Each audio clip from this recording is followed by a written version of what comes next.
ये विशाल ब्रह्मांड हमारे लिए एक सच्चाई है जिसका हम अनुभव कर सकते हैं, लेकिन इसे माया कहा जाता है। जानते हैं माया और सच्चाई के भेद के बारे में। ये ब्रह्मांड कुछ ऐसे बना है कि सृष्टा के सक्रिय रहे बिना वह टिक नहीं रह सकता। आपने अपने विद्यार्थी जीवन में निश्चित रूप से अपनी पाठ्य पुस्तक में परमाणु का चित्र देखा होगा, जबकि किसी ने वास्तव में परमाणु को नहीं देखा है। आप बहुत ही शक्तिशाली माइक्रोस्कोप से भी परमाणु को नहीं देख सकते, मगर हम जानते हैं कि वह कैसा होता है। आपने परमाणु के चित्र देखे हैं। काश वह कम से कम किसी ईंट की तरह दिखता। ये कोई ठोस स्थिर चीज नहीं है। 5-10 चीजें एक खाली स्थान के चारों ओर घूमती रहती है। ये एक अस्थिर और खोखला ढांचा होता है जिससे यह पूरा ब्रह्मांड बना है। इसे थामे रखने के लिए ब्रह्मांड का स्रोत लगातार सक्रिय रहता है। अगर वह रुक जाए तो ब्रह्मांड एक पल में नष्ट हो जाएगा। सभी आकाश गंगाएं नष्ट हो जाएगी और ब्लैक होल के रूप में गायब हो जाएगी, क्योंकि ब्रह्मांड के स्रोत ने वहां से अपना हाथ खींच लिया है। उसमें कोई अवशेष भी नहीं बचता। सब कुछ चला जाता है। चले जाने का मतलब कहीं चले जाना नहीं है। उसका अब कोई अस्तित्व ही नहीं बचता। ब्रह्मांड की प्रकृति यही है।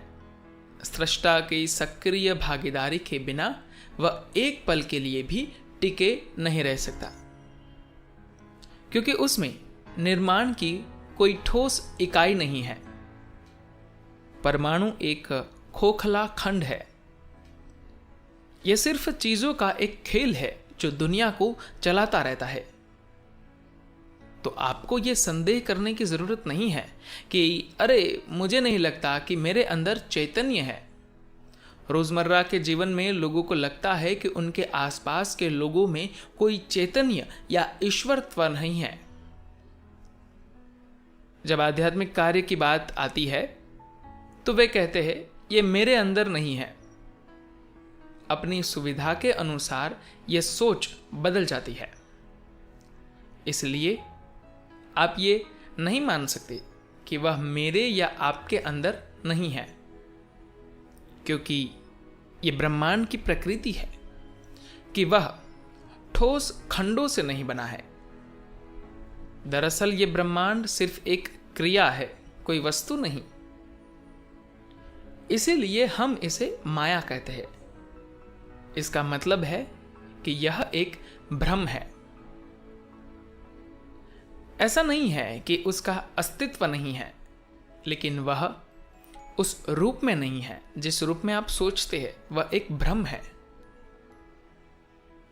अगर मैं आपको एक हाथ दिखाऊं और आप उसे सांप समझ ले तो यह एक भ्रम है।